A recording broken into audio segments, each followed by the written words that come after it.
ating panahon. Ngayong umaga po ng November 4, 2023 na kung saan sa ngayon po ay iba't ibang weather system ang umiiral po ngayon dito sa ating bansa.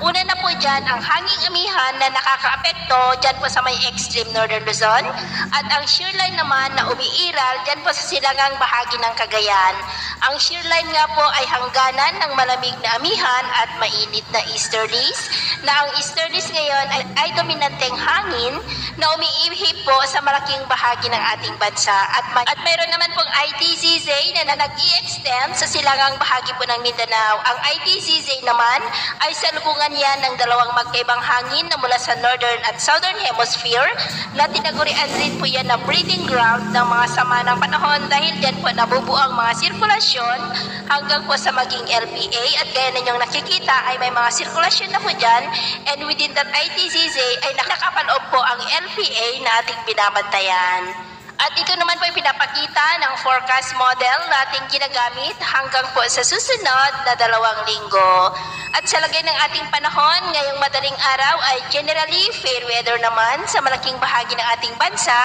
maliban lamang sa mga tsansa ng mga isolated rain sa ilang bahagi ng extreme northern Luzon,